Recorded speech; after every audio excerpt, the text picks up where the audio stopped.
Bien. Pero 2 o 3 veces la palabra apóstolo se utiliza con respecto a los apóstoles de las iglesias. Nosotros los llamamos los socios de las misiones, o ahora, si ustedes prefieren, misioneros enviados por una iglesia a otra para cumplir alguna tarea o asignación. En 2 Corintios 8:23, Pablo se refiere a ciertos hermanos como representantes de las iglesias. Esa, si no estoy mal, es la Nueva Versión Internacional, pero la palabra en griego es apóstoles de las iglesias. Y en Filipenses 2:25, Pablo dice que Epafrodito, que era un miembro de la iglesia de Filipos, dice el apóstol Pablo en la carta a los filipenses que es un mensajero, su representante, literalmente su apóstol, porque ustedes lo enviaron para una tarea que en realidad era traerle algo de dinero al apóstol Pablo. Así que una vez y solo una vez la palabra apóstolo se utiliza para nosotros. 2, 3 o 4 veces en su uso en el Nuevo Testamento se refiere a los apóstoles de las iglesias, misioneros. Pero el abrumador uso de la palabra se refiere a ese grupo único que usualmente llamamos los 12 apóstoles, a quienes Pablo y Santiago y el líder de la iglesia en Jerusalén se sumaron después. Estos eran los apóstoles de Cristo, no apóstoles de las iglesias, sino enviados por el mismo Jesús. Para entender la importancia de esto, vamos a considerar el doble trasfondo de la palabra apóstolos. Por un lado, el trasfondo profético y por otro, el trasfondo rabínico. El apóstol era el equivalente de ambos en el Nuevo Testamento. Tomemos los profetas del Antiguo Testamento. Los profetas se describen como enviados por Yahvé. Yo te envío, le dijo Dios a Moisés. Y le dijo a Isaías, ¿a quién enviaré? ¿Quién irá por nosotros? E Isaías dijo, aquí estoy yo, envíame a mí. Y esa fue exactamente su comisión como profeta.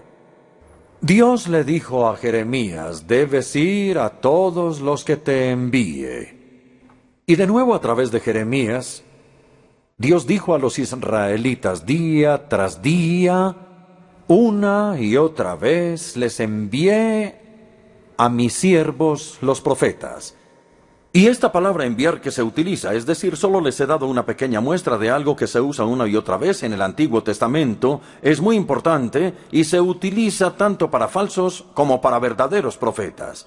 Dios dijo, ellos están profetizando mentiras en mi nombre y yo no los envié. Entonces no tenían comisión como profetas. Yo no los envié. Entonces, así como Yahvé envió a sus profetas para hablarle a Israel en su nombre, así Jesús envió a los 12 para hablar y predicar en su nombre. Los 12 eran el equivalente en el Nuevo Testamento de los profetas del Antiguo Testamento y tenían la misma inspiración. Mientras que el primer trasfondo del significado de apóstolos es profético, el segundo no era el profeta, sino el shaliach del judaísmo rabínico. El shaliach era alguien que era enviado por el Sanedrín, el Consejo Supremo, para enseñar en su nombre. Y se decía, esto es algo muy importante que ustedes deben recordar sobre el shaliach, que la persona enviada, el apóstol, el profeta, el shaliach, la persona enviada por alguien, era como la persona misma. En otras palabras, lleva consigo la autoridad de la persona que lo envía. Sabiendo esas cosas sobre los profetas y sobre el shaliach, Jesús escogió deliberadamente ese título de apóstolos, por lo menos en el griego, para los 12. Lo que voy a decir a continuación es textual.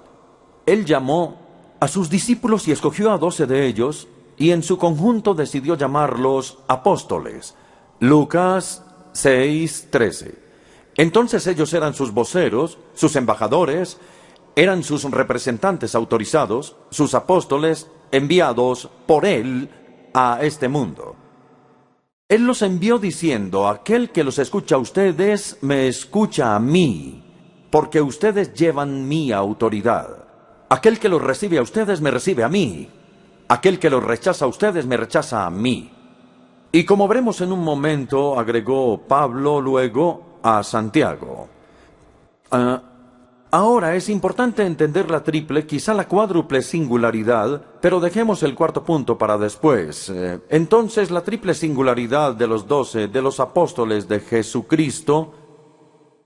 La primera fue el nombramiento personal y la autorización por parte del mismo Jesús. Vimos cómo escogió a los 12 y vimos luego cómo les dio su autoridad.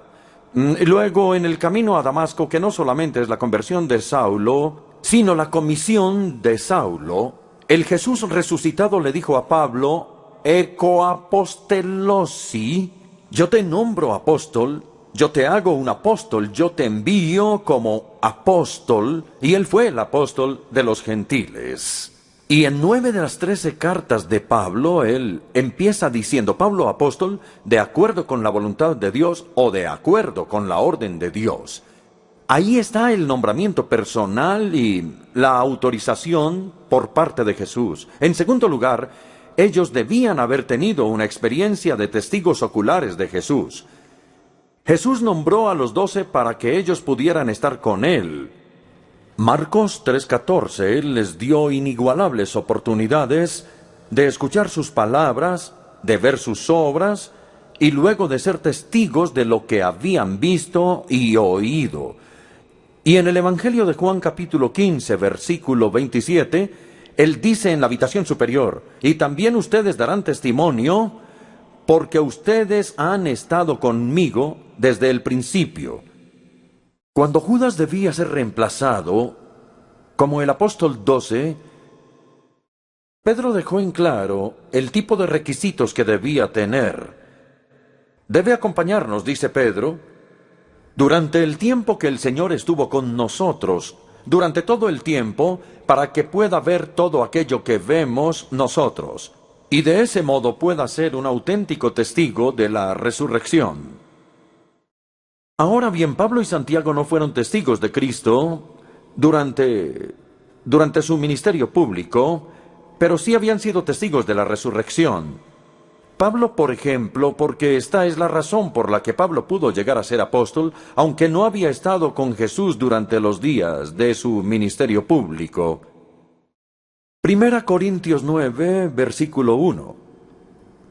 ¿No soy yo un apóstol?, dice Pablo. ¿No he visto a Jesús, nuestro Señor? Y afirma que en el camino a Damasco se le concedió ver a Jesús resucitado, y después de haber visto a Jesucristo y de ser su testigo, podía ser un apóstol. Nuevamente en 1 Corintios 15, versículo 8 dice: y por último, hoy menciona una lista. Ustedes recuerdan de los apóstoles, y por último se apareció ante mí, el más insignificante de los apóstoles. Entonces en ambos versículos relaciona directamente ser un apóstol y haber visto a Jesús, y esa es la razón por la cual tenemos que tener el valor de decir que no hay apóstoles en la iglesia de hoy. Nadie, absolutamente nadie, tiene la autoridad del apóstol Pablo, o del apóstol Pedro, o del apóstol Juan. Por supuesto, hay obispos, hay arzobispos, hay superintendentes, plantadores de iglesias, hay misioneros, pero no son apóstoles, no debemos llamarlos apóstoles. Podríamos simplemente darles el adjetivo y decir que ellos tienen un ministerio apostólico. Pero yo les he dicho a veces a mis amigos carismáticos: ¿ustedes creen que hay alguien en la iglesia de hoy que tenga una autoridad comparable con la autoridad de Pablo, de Pedro y de Juan? Y por supuesto dicen: no, por supuesto que no. No hay nadie que tenga esa autoridad. Entonces los apóstoles, los 12, no tienen sucesores, porque un requisito esencial para el apostolado era haber visto al Señor resucitado, haber sido testigos de su resurrección. Entonces Jesús los nombró y los autorizó, y entonces sí fueron ellos testigos de Jesús. Y en tercer lugar, tenían una inspiración extraordinaria por parte del Espíritu Santo. Ahora vamos al discurso en la habitación superior de la última noche de la vida de Jesús en la tierra. Y en esa ocasión, en la habitación superior, les dio dos promesas especiales que se aplican no a nosotros, sino a los apóstoles que estaban con él en la habitación superior. La primera promesa está en Juan 14:26. Él les hará recordar todo lo que les he dicho. El pronombre él se refiere al Espíritu Santo y les he dicho muchas cosas. Y cuando él venga les hará recordar lo que yo les he dicho. Es un ministerio que consiste en recordar. La segunda promesa está en el Evangelio de Juan 16, versículos 12 y 13. Muchas cosas me quedan por decirles. Jesús confesó que su ministerio de enseñanza no había sido tan adecuado porque él quería enseñarles mucho más, pero ellos eran tan torpes, tan ignorantes, que él no pudo decirles todo lo que quería decirles. Pero dijo, cuando venga el Espíritu Santo, él los guiará a toda la verdad. En otras palabras, él completará o cumplirá el ministerio de enseñanza que yo, Jesús, no he podido cumplir. Ahora bien, estos dos textos, por lo general, se aplican mal. Se aplican mal porque se aplican a nosotros. Por ejemplo, he escuchado a cristianos que me dicen, yo tengo mala memoria, pero el Espíritu Santo me va a recordar, me va a ayudar en esta tarea de memorizar la Escritura. Bien, uno podría decir que es un significado secundario o terciario, pero no es de lo que Jesús estaba hablando en ese momento. Nuevamente, las personas toman la otra promesa que Él los va a guiar a la verdad. Entonces el Papa utiliza esta promesa regularmente, que el Espíritu Santo lo ha guiado a toda la verdad, incluso más allá de la Escritura. Algunos liberales enseñan lo mismo y comúnmente se malinterpreta la promesa, pero esas promesas se les hicieron a los apóstoles. Y no podemos cambiar los pronombres que aparecen en medio de las frases. ¿A quién se refieren esas dos promesas? Escuchen nuevamente. Aquí habla Jesús. Todo esto lo digo ahora, que estoy con ustedes.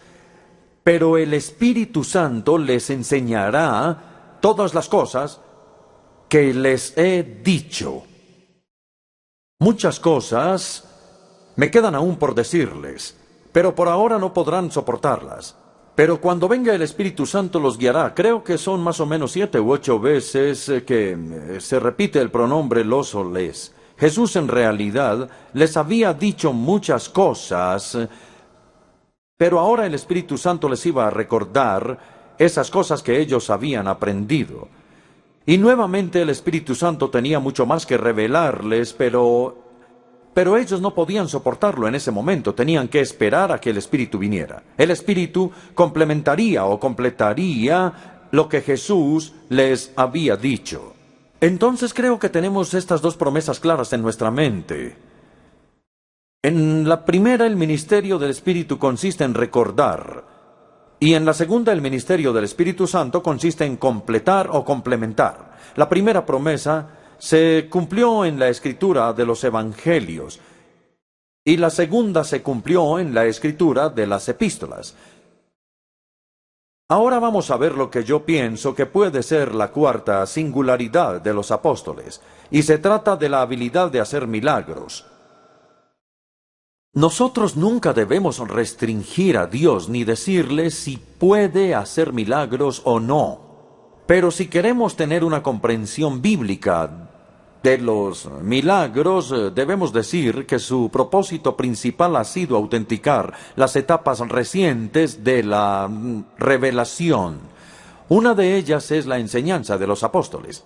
El apóstol Pablo pudo decir, como en 2 Corintios 12, versículo 12, él dice, las marcas distintivas de un apóstol, tales como señales, prodigios y milagros se dieron constantemente entre ustedes. Las marcas distintivas de un apóstol. Pablo dice que su propio ministerio de enseñanza como apóstol se vio autenticado por los milagros. Ahora vamos a pasar de las 4 singularidades de los apóstoles al reconocimiento de su singularidad. Primero con el mismo Cristo. Ya cité esto, Mateo 10:40. El que los recibe a ustedes, me recibe a mí. Jesús les dio su misma autoridad, de manera que si escuchaban a los apóstoles, escucharían al mismo Cristo. En segundo lugar, su singularidad fue reconocida por los mismos apóstoles. La conciencia que ellos tenían de su autoridad apostólica salta a la vista en las cartas. Ellos no escribían en nombre de la iglesia. Por el contrario, ellos escribían a las iglesias en nombre de Cristo. Ellos exigían que las cartas fueran leídas en la asamblea pública, junto con las escrituras del Antiguo Testamento. Así que las iglesias empezaron a recolectar las cartas apostólicas y a leerlas durante la adoración. Y Pablo le agradece a Dios en Primera Tesalonicenses, porque cuando los tesalonicenses recibieron su mensaje, no lo recibieron como las palabras de un hombre, sino como las palabras de Dios. Y ahí Pablo está afirmando que sus palabras eran las de Dios. Igualmente, sorprende, creo yo, es en 2 Tesalonicenses capítulo 3, donde Pablo pronunciaba estas palabras: hermanos, en el nombre del Señor Jesucristo, les ordenamos que se aparten de todo hermano que esté viviendo como un vago. Y si alguno no obedece las instrucciones de esta carta. Y nosotros nos preguntamos, pero ¿quién es este que está dando órdenes y que espera que se le obedezca? No hay nadie en la iglesia de hoy que tenga una autoridad comparable a esa. Pero Pablo utilizó esas palabras porque creía que tenía la autoridad de un apóstol. Ahora vamos a Gálatas 4, 14, 15, que en mi opinión es el más extraordinario de todos. Como bien saben, les escribió a los Gálatas. Como bien saben, la primera vez que les prediqué el evangelio fue debido a una enfermedad. No sabemos qué enfermedad. Algunas personas creen que le dio malaria en los pantanos de Panfilia y que cuando llegó a las montañas estaba enfermo. Le había afectado los ojos y lo había desfigurado. Y entonces él les dice: si ustedes hubieran podido, me habrían dado sus propios ojos, me habrían hecho un trasplante de ojos. En todo caso, mi enfermedad fue una prueba para ustedes, tal vez porque lo había desfigurado.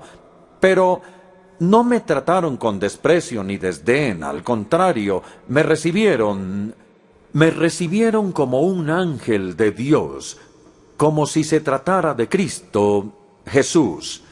Yo creo que esto es lo más sorprendente. Él no los reprendió por tenerlo en alta estima. Ellos tenían razón en pensar que él tenía la autoridad de Jesucristo, porque ellos eran los apóstoles de Cristo. Ellos eran sus representantes, sus plenipotenciarios.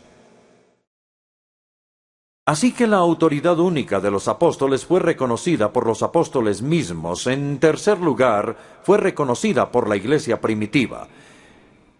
Ellos creían que cuando la era apostólica llegó a su fin y el último de los apóstoles murió, ellos entraron en una situación nueva juntos. Y yo creo que el mejor ejemplo de esto es el de un hombre llamado el obispo Ignacio.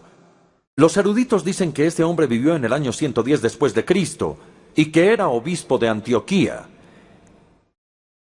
Él fue condenado a muerte como cristiano. Y cuando iba camino a Roma desde Antioquía para ser ejecutado, y cuando iba camino allá, que obviamente tomó varias semanas, él escribió un total de 7 cartas que han sobrevivido a los romanos, a los tralienses, a los esmirneos y a otros. Y esto es lo que el obispo Ignacio escribió varias veces en sus cartas. No les doy mandamientos como Pedro o Pablo, porque yo no soy un apóstol, sino un hombre condenado. Ahora bien, él era obispo de la Iglesia de Dios. Fue una de las primeras evidencias de lo que llamamos un episcopado monárquico. Pero él dijo: no soy un apóstol, no tengo la autoridad de los apóstoles, y no les puedo dar mandamientos como ellos. Entonces, en las primeras batallas con los herejes, los padres de la iglesia como Tertulio e Irineo apelaron a la enseñanza de los apóstoles.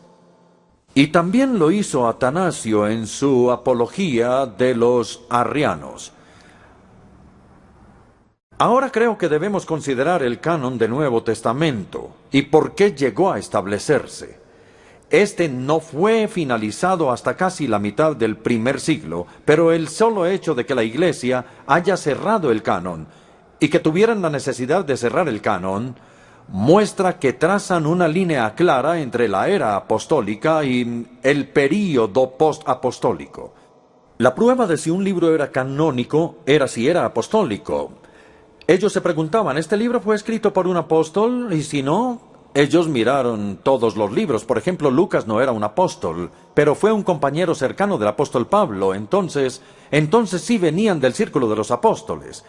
Si tenían la enseñanza de los apóstoles, si el libro era apostólico en alguna manera, entonces era aceptado en el canon del Nuevo Testamento. Ya casi termino. Pero tengo otros dos ejemplos que quiero compartir con ustedes. En cuarto lugar, los reformadores del siglo XVI entendieron bien la unicidad de los apóstoles de los 12. Les voy a leer una cita de Lutero. Así se refiere al Sermón del Monte. Así Jesús somete a todo el mundo a los apóstoles. Y a través de ellos, y solo de ellos, el mundo debe ser iluminado.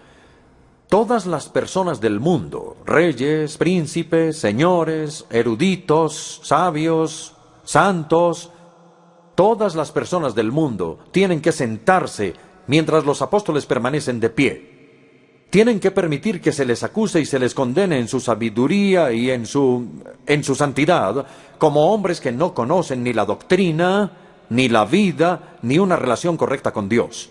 Todo el mundo tiene que sentarse mientras los apóstoles permanecen de pie para enseñarles. Y el quinto ejemplo es la iglesia contemporánea. Y es sorprendente que este ejemplo viene de la iglesia anglicana. En la conferencia de Lambeth de 1958, hace ya algunos años, los obispos produjeron una muy buena declaración sobre la Escritura y quiero citarles una parte de ella. La iglesia no está sobre las Santas Escrituras, sino bajo ellas. El proceso de canonización no fue un proceso en el que la Iglesia le confiriera autoridad a los libros, sino un proceso en el que la Iglesia reconoció que los libros tenían autoridad. ¿Y por qué? Se reconocía que los libros tenían el testimonio de los apóstoles en cuanto a la vida, a la enseñanza, a la muerte y a la resurrección del Señor Jesús. Y la interpretación que los apóstoles hicieron de estos eventos es escuchen esto, es a una autoridad apostólica que la Iglesia siempre debe inclinarse. Entonces hay una necesidad por parte de la Iglesia de inclinarse a la autoridad de los apóstoles. Bien, es hora de resumir y concluir. Primero que todo, nuestro Señor Jesucristo autorizó repetidamente la autoridad del Antiguo Testamento, porque Él apeló a ella y se sometió a esa autoridad Él mismo. En segundo lugar, el Señor Jesucristo dispuso deliberadamente la Escritura del Nuevo Testamento, ya que nombró y equipó a los apóstoles para que hablaran y enseñaran en su nombre. Entonces el Antiguo Testamento y el Nuevo Testamento, aunque en maneras diferentes, llevan el sello de su autoridad. Por consiguiente, si deseamos someternos a la autoridad de Cristo, debemos someternos a la autoridad de la Escritura. Si deseamos escuchar la voz de Cristo, debemos escuchar la Escritura a través de la cual Él habla. Porque la autoridad de la Escritura lleva consigo la autoridad de Cristo. La última pregunta que debemos hacernos esta noche, y la última pregunta ante toda la Iglesia hoy es ¿quién es el Señor? ¿La Iglesia es el Señor Jesucristo? ¿Y tiene el poder de editar y manipular su enseñanza? ¿O es Jesucristo el Señor de la Iglesia? Y entonces la iglesia debe obedecerle.